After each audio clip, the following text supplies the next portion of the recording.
নমস্কার সবাইকে, আপনারা দেখছেন স্মার্ট নলেজ ইউটিউব চ্যানেল। তো বন্ধুরা, আজকে আমরা এই ভিডিওতে আলোচনা করব বিএসকে ডাটা এন্ট্রি অপারেটর পদে বর্তমান আপডেট কি রয়েছে, নতুন বিজ্ঞপ্তি কি প্রকাশিত হবে, অনলাইনে কি আপনারা আবেদন করতে পারবেন, কবে আপনারা অনলাইনে আবেদন করতে পারবেন, সমস্ত তো আপনারা এই ভিডিওতে পাবেন। অবশ্যই ভিডিও সম্পূর্ণ দেখুন, শেষ পর্যন্ত দেখুন। চ্যানেল নতুন দর্শক অবশ্যই চ্যানেলটিকে সাবস্ক্রাইব করে দেবেন। তো বাংলা সহায়তা কেন্দ্রে যে ডাটা এন্ট্রি অপারেটর পদে নিয়োগ করা হচ্ছে, এই যে পার্মানেন্ট পোস্টে নাকি কন্ট্রাকচুয়াল পোস্টে নিয়োগ করা হচ্ছে, আশা করি আপনারা সকলেই জানেন। তো টোটালি কিন্তু টেম্পোরারি বেসিসে নিয়োগ করা হচ্ছে, কিন্তু মুখ্যমন্ত্রী বলেছেন যে 7 বছরেই চাকরি করতে পারবেন আপনারা, এটা কিন্তু ক্লিয়ার মুখ্যমন্ত্রী বলেছেন। তো পার্মানেন্ট হিসেবে কিন্তু নিয়োগ করা হচ্ছে, এটা কিন্তু চুক্তিভিত্তিক নিয়োগ, ওয়েবেল থ্রু নিয়োগ করা হচ্ছে, আশা করি আপনারা জানেন।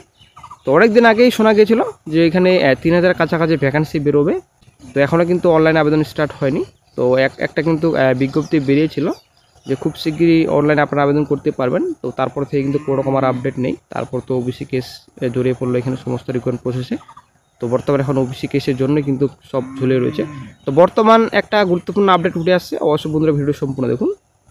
সরকারের কোনো জনকল্যাণমূলক প্রকল্পের সুবিধা পেতে অনলাইন বিনামূল্যে আবেদনেই হোক বা বিদ্যুৎ বিল জমা নানা প্রয়োজনীয় কাজ করা যায় বাংলা সহায়তা কেন্দ্র থেকে। 2020 সালের আগস্ট মাসে চালু হওয়ার পর থেকে পর্যায়ক্রমে মোট 316টি পরিষেবা প্রদান করা হয় পশ্চিমবঙ্গ সরকারের এই কেন্দ্র থেকে। তবে রাজ্যের এই পরিষেবা সম্পর্কে মানুষকে আরও সচেতনতা করা দরকার বলে মনে করছেন মুখ্যমন্ত্রী মমতা বন্দ্যোপাধ্যায়। গত সপ্তাহে উত্তরবঙ্গের প্রশাসনিক বৈঠক থেকে তিনি এই মনোভাব স্পষ্ট করে দিলেন। তার ওই নির্দেশের পর নড়েচড়ে বসে নবান্ন। সূত্রের খবর, বাংলা সহায়তা কেন্দ্র আরও জনপ্রিয় করে তুলতে আগামী 13 এবং 14 আগস্ট বিশেষ কর্মসূচি আয়োজন করতে চলেছে রাজ্য সরকার। এই 2 দিন বাংলা জুড়ে পালিত হবে 2 দিন সবার দিন শীর্ষক কর্মসূচি। প্রতিটি পঞ্চায়েত এবং পৌরসভা প্রতিনিধি থেকে শুরু করে সাধারণ মানুষকে এক জায়গায় নিয়ে এসে প্রচার চালানো হবে। কিন্তু 13 এবং 14 আগস্টকে বেছে নেওয়া হলো কেন? রাজ্য প্রশাসন সূত্রে খবর, প্রতি বছর 15ই আগস্ট বাংলা সহায়তা কেন্দ্রে ডাটায়ের ভালো কাজের স্বীকৃতি দেওয়া হয়। সেই কারণে তার আগের 2 দিন এই বিশেষ প্রচার অভিযান চললে তার একটা বাড়তি প্রভাব পড়বে বলে মনে করছেন সংশ্লিষ্ট কর্তারা। এই 2 দিন যারা কেন্দ্রগুলিতে আসবেন তাদের বিশেষ ব্যাচ পড়িয়ে শুভেচ্ছা জানানোর পরিকল্পনা গ্রহণ করছে নবান্ন।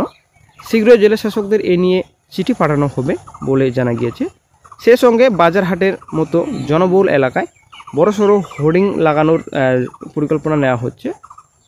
সেখানে সব কথা বড় বড় অক্ষরে লেখা থাকবে।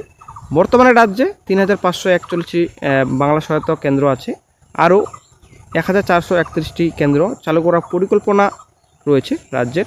431টি কেন্দ্রে খুব শীঘ্রই নিয়োগের বিজ্ঞপ্তি প্রকাশিত করা হবে। এখনও পর্যন্ত 14,67,00,000 পরিষেবা প্রদান করা হয়েছে এই কেন্দ্রগুলি থেকে। বিদ্যুৎ বিল, স্ট্যাম্প ডিউটি জমা নেওয়ার মতো আর্থিক লেনদেন হয়েছে 774 কোটি টাকার। এই যে আপনারা অনেকেই দেখতে পাচ্ছেন, বর্তমানে রাজ্যে 3541টি বাংলা সহায়তা কেন্দ্র আছে, আরও 1431টি কেন্দ্র চালু করার পরিকল্পনা রয়েছে রাজ্যের। এই যে 1431টি বাংলা সহায়তা কেন্দ্র চালু নতুন করে করা হবে। তো আশা করি সকলেই জানেন, গ্রাম পঞ্চায়েতে কিন্তু নিয়োগ করা হবে। এখানে আপনাদের 2 জন করে কিন্তু অপারেটর নেওয়া হবে। তো এই যে একটা গুরুত্বপূর্ণ আপডেট যে 1431টি নতুন করে কেন্দ্র চালু করার পরিকল্পনা নিয়েছে রাজ্য সরকার। তো খুব শিগগিরই কিন্তু এই 1431টি বাংলা সহায়তা কেন্দ্রে ডাটা এন্ট্রি অপারেটর পদে কিন্তু নিয়োগ করা হবে। এটা কিন্তু আসলে একটা গুরুত্বপূর্ণ আপডেট। তো বন্ধুরা, এই হচ্ছে যে বড়সড় আপডেট। আমরা হয়তো সকলে মনে করছি যে এটা বড়সড় আপডেট, কিন্তু হয়তো বড়সড় আপডেট নয়। কারণ ব্যাপারটা হচ্ছে এখানে রাজ্য সরকার এর আগেও কিন্তু এরকম দৈনিক পত্রিকায় প্রকাশিত করেছিল যে খুব শীঘ্রই বিজ্ঞপ্তি প্রকাশিত করা হবে, অনলাইন আবেদন স্টার্ট হবে। এখনও পর্যন্ত কিন্তু বন্ধুরা অনলাইন আবেদন স্টার্ট হয়নি, নোটিফিকেশনও কোনো রকম প্রকাশিত হয়নি। তো রাজ্য সরকার কি করছে সেটা আমরা আশা করি সকলেই জানি। শুধুমাত্র ওবিসি কেসের বাহানা দিয়ে রাজ্যে কোনো রকম নোটিফিকেশন প্রকাশিত করতে চাইছে না, ঠিক আছে। রিক্রুটমেন্ট বর্তমানে এখন বন্ধ রেখেছে রাজ্য সরকার রাজ্যে। তো 1431টি কেন্দ্রে কবে নিয়োগ করা হবে ডাটা এন্ট্রি অপারেটর পদে, তো সেটাই কিন্তু এখন চিন্তার বিষয়। এবং অনেকে কিন্তু অপেক্ষায় রয়েছেন বাংলা সহায়তা কেন্দ্রে ডাটা এন্ট্রি অপারেটর পদে কবে নিয়োগের বিজ্ঞপ্তি প্রকাশিত হবে এবং কবে থেকে অনলাইন আবেদন করা যাবে। আসলে কিন্তু অনেকে কিন্তু চিন্তিত এবং এই বিষয়ে কিন্তু অনেকেই ভাবছেন কবে বিজ্ঞপ্তি প্রকাশিত হবে। তো বন্ধুরা, আশা করা যায় খুব শীঘ্রই বিজ্ঞপ্তি প্রকাশিত করা হবে, এই কথাটাই কিন্তু আমরা এখন বলতে পারি। তাছাড়া কিন্তু কোনো রকম আর কোনো কিছু বলা যাবে না, কারণ ব্যাপারটা হচ্ছে ওবিসি সংক্রান্ত মামলার জন্যই আজকে সব কিছু থমকে রয়েছে। কিন্তু রাজ্য সরকার যদি ইচ্ছা করে অবশ্যই ওবিসি বাদ দিয়ে কিন্তু অবশ্যই রিক্রুটমেন্ট নোটিফিকেশন রাজ্যে প্রকাশিত করতে পারে। যেমন এসএসসির কথা বলছি, এসএসসি 2016-26 কথা বলছি। এখানে 44,203 শূন্যপদে বিজ্ঞপ্তি জাদুর মতো কি প্রকাশিত হয়ে যাবে? জাদুর মতো কি ওবিসি যে মামলা রয়েছে সেটা কি ক্লিয়ার হয়ে যাবে? কি জাদু রয়েছে এসএসসি 2016-তে? অবশ্যই কিন্তু বন্ধু একটা গুরুত্বপূর্ণ পয়েন্ট, এসএসসি 2016-তে যেটা আপনাদের ফ্রেশ রিক্রুটমেন্ট যেটা একটা প্যানেল করা হবে, সেই রিক্রুটমেন্ট প্রসেস কীভাবে এগোবে?